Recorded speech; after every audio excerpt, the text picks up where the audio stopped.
एक छोटे से शहर में कई रहस्यमय मौतें होती हैं, लेकिन कोई नहीं जानता कि ये सभी घटनाएं एक खिलौना बंदर के कारण हो रही हैं। डर से कांपता एक आदमी इसे नष्ट करने के लिए एक दुकान पर ले जाता है। दुकान का मालिक देखते ही जान जाता है कि यह बंदर खून से सना हुआ है, लेकिन आदमी कहता है कि यह मुद्दा नहीं है। असली मुद्दा यह है कि इसे तुरंत नष्ट कर देना चाहिए, क्योंकि जैसे ही यह बंदर 4 बार अपने ड्रम को बजाएगा, कोई न कोई जरूर मरेगा। दुकान का मालिक सोचता है कि आदमी यह कहानी बना रहा है ताकि बंदर की कीमत बढ़ाई जा सके, लेकिन मौत पहले ही वहां आ चुकी थी। अचानक, बिना किसी के छुए, वह बंदर अपने छोटे ड्रम को बजाने लगता है। ड्रम की आवाज बंद होते ही एक चूहे ने पास रखे कुल्हाड़ी के रस्से को काट दिया। कुल्हाड़ी गिरते ही एक फिश हुक सक्रिय हो जाता है और सीधे दुकान के मालिक के शरीर को भेद देता है। लेकिन यह अंत नहीं था। हुक वापस खींचते ही मालिक के अंग खींचकर एक लंबी लकीर में तब्दील हो जाते हैं। डर से पागल आदमी तुरंत आग की मशीन, फ्लेम थ्रोवर उठाकर बंदर को जलाने की कोशिश करता है, लेकिन यह बंदर जलता नहीं है।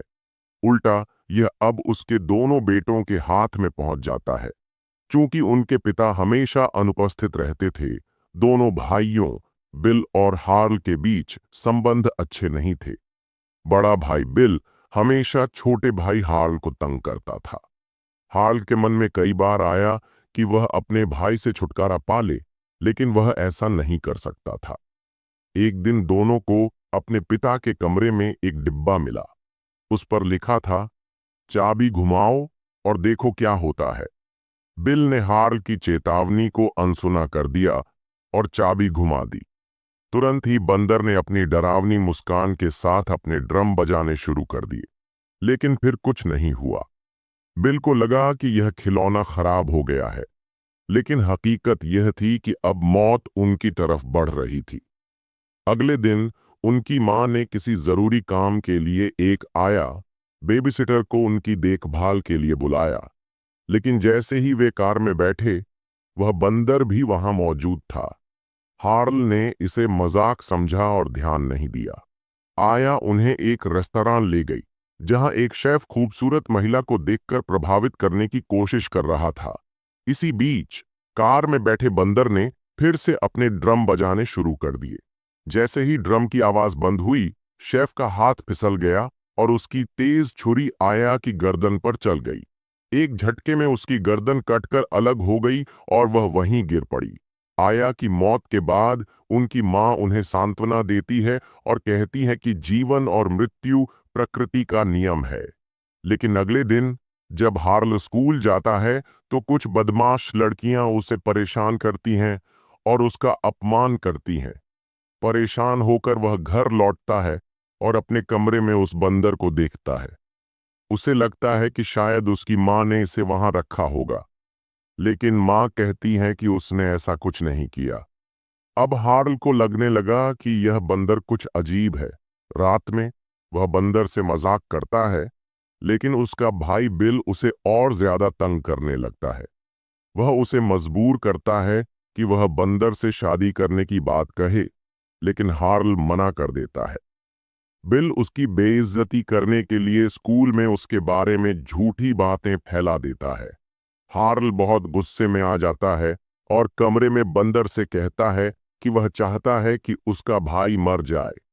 जैसे ही उसने यह कहा, बंदर फिर से अपने ड्रम बजाने लगता है, लेकिन इस बार उसका भाई नहीं, बल्कि उसकी मां की अचानक मौत हो जाती है।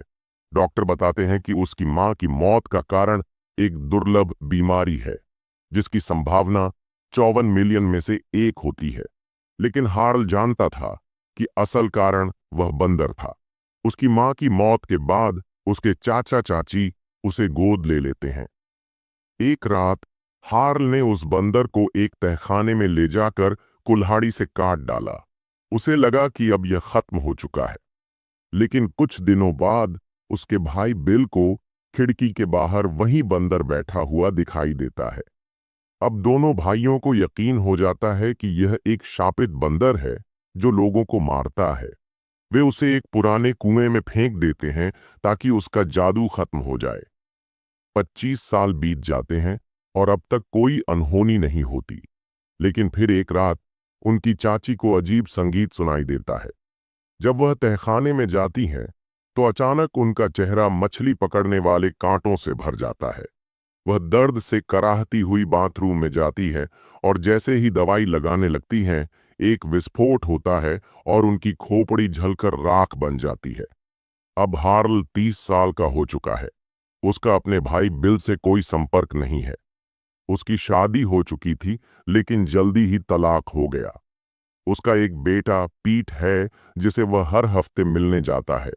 एक दिन जब वह अपने बेटे के साथ यात्रा कर रहा होता है, उसे सपना आता है कि वही बंदर फिर से लौट आया है। तभी अचानक उसका फोन बजता है। इतने सालों बाद उसका भाई बिल उसे फोन करता है और कहता है, हमें बात करनी होगी।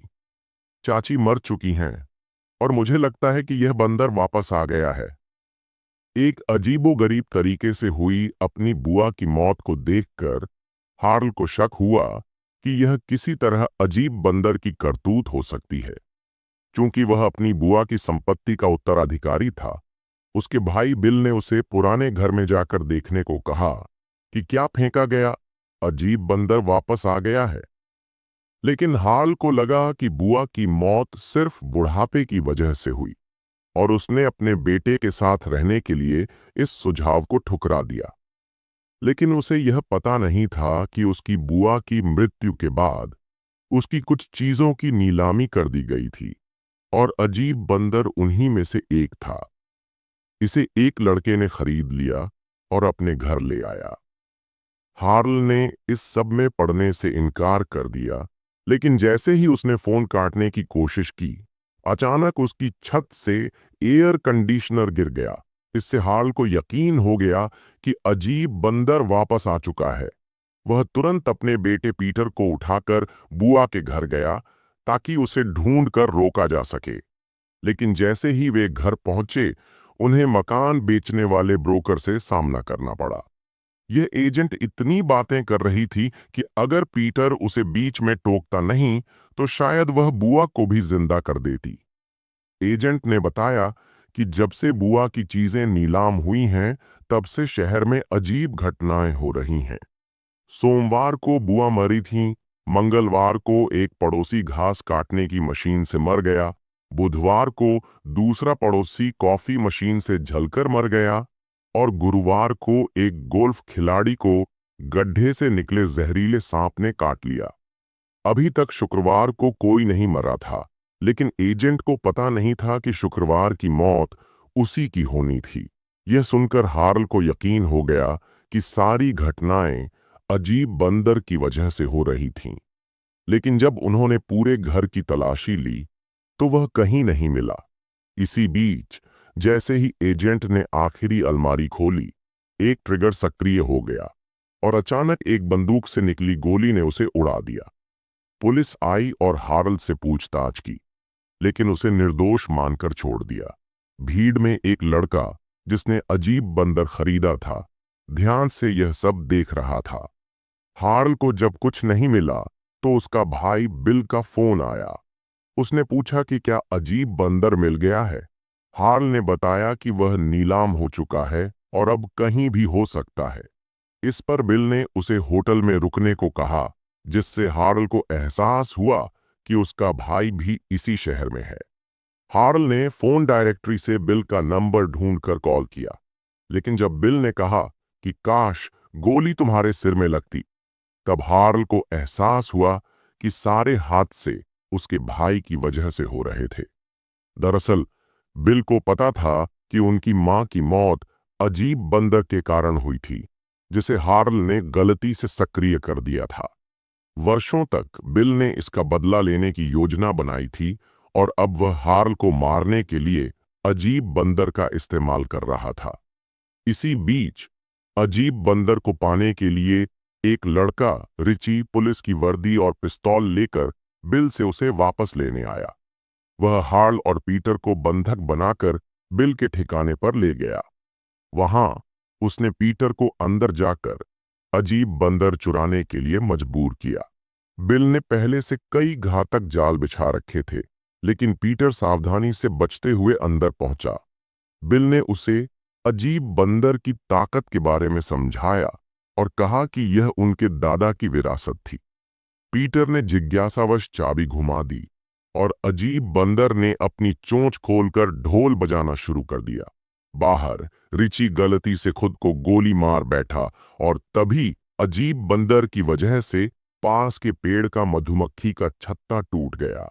मधुमक्खियां बाहर निकलीं और उन्होंने रिची को डंक मार मार कर मार डाला। अंदर बिल ने अजीब बंदर को जबरदस्ती हार्ल को मारने का आदेश दिया, लेकिन यह बंदर उसकी बात नहीं मान रहा था। गुस्से में आकर उसने खुद चाबी घुमा दी और तबाही मच गई। एक विमान क्रैश हो गया, शहर में आग लग गई और लाशें आसमान से गिरने लगीं। हार्ल ने बिल को समझाने की कोशिश की कि उनकी मां की मौत सिर्फ एक हादसा थी और वे दोनों दोषी नहीं थे। बिल को लगा कि हार्ल सही कह रहा है और उसने अपने भाई को माफ कर दिया। लेकिन जैसे ही वे गले मिले, अजीब बंदर ने अपना अंतिम वार किया। एक छिपी हुई मशीन गन चली और बिल का सिर उड़ा दिया। हार्ल और पीटर ने छोटे से शहर को छोड़ दिया, रास्ते में उन सभी निर्दोष लोगों की लाशें देखते हुए जो अजीब बंदर की वजह से मारे गए थे। पीटर ने पूछा कि अब क्या करें। हार्ल ने कहा कि वे अजीब बंदर को हमेशा अपने पास रखेंगे ताकि कोई और इसे दोबारा सक्रिय न कर सके। जैसे ही वे एक चौराहे पर पहुंचे, उन्हें मृत्यु के 4 घुड़सवारों में से एक दिखा। वह करुणा भरी नजरों से हार्ल को देख रहा था, मानो कह रहा हो, अब और कोई मुसीबत मत खड़ी करना, वरना अगला नंबर तुम्हारा होगा। हार्ल ने अपनी मां के शब्दों को याद किया, अगर मौत को टाल नहीं सकते तो उसके साथ नाचो। यही सोचते हुए वह अपने बेटे के साथ आगे बढ़ गया और उसी समय एक स्कूल बस उनके पास से गुजरी। उसमें बैठे चीयर लीडर्स खुशी से चिल्ला रही थीं, लेकिन अगले ही पल एक ट्रक ने बस को टक्कर मार दी और मौत की सूची में कुछ और नाम जुड़ गए।